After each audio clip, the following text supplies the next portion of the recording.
A scale is a set of notes that follows a set pattern of intervals.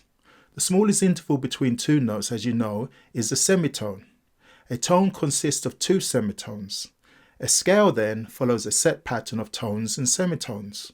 There are many different types of scales, but we will look at the major and natural minor scales as they form the basis of the key signature which we want to explore in this lesson.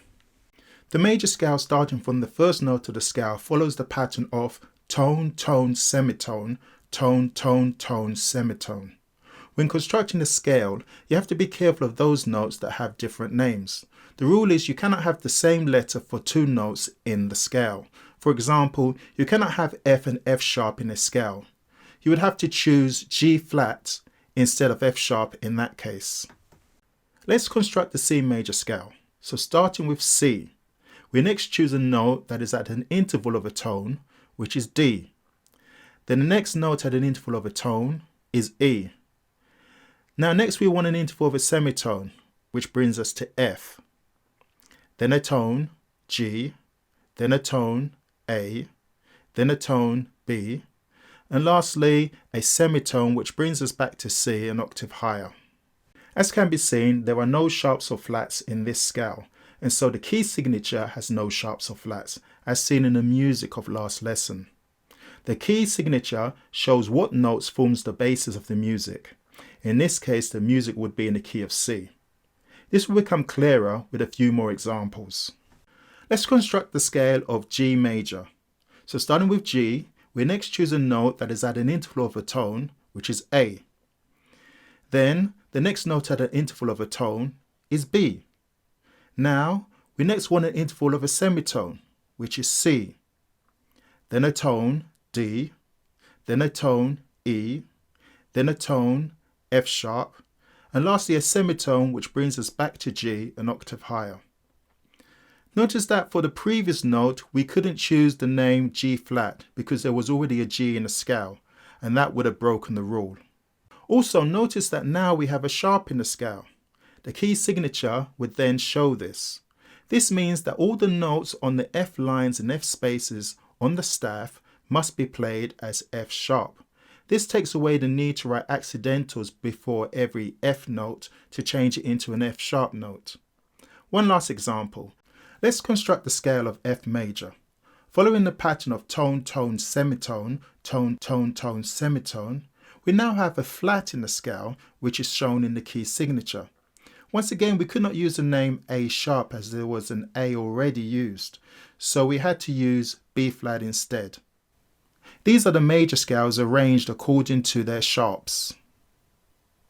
These are the major scales arranged according to their flats. The pattern of tones and semitones for the natural minor scales are different from the major scales. The pattern is tone, semitone, tone, tone, semitone, tone, tone. We'll do just one example. Starting from A tone will bring us to B. Then a semitone would give us C, then a tone would give us D, another tone would give us E, a semitone would give us F, a tone would give us G, and lastly another tone would give us A again. So as you can see, the scale of A natural minor has no sharps or flats like the scale of C major. So both scales have the same key signature. So here are all the key signatures.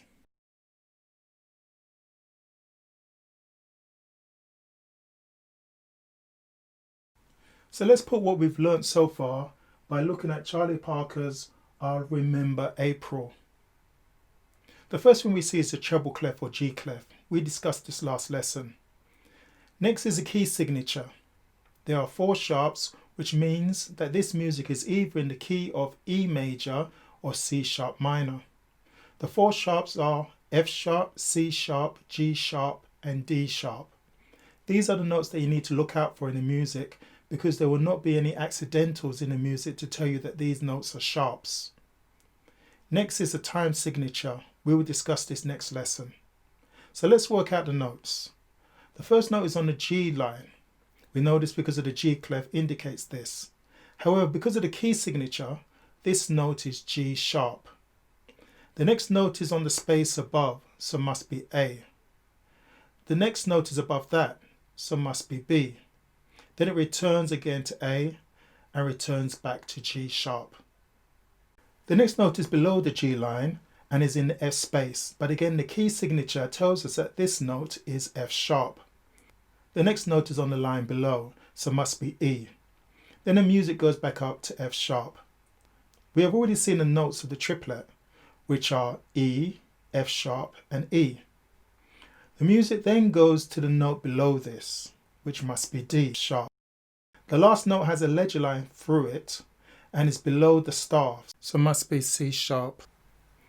These notes were not difficult to work out because they were all close together and without large intervals or jumps. The only difficulty would be to remember that some of the notes in the music are changed because of the key signature. Hello, I'm Ken Gowdy. Hope you understood everything in this tutorial. In the next tutorial in the series, we will concentrate on time signatures and the duration of notes and how the duration of notes relates to the time signatures. Thanks for watching.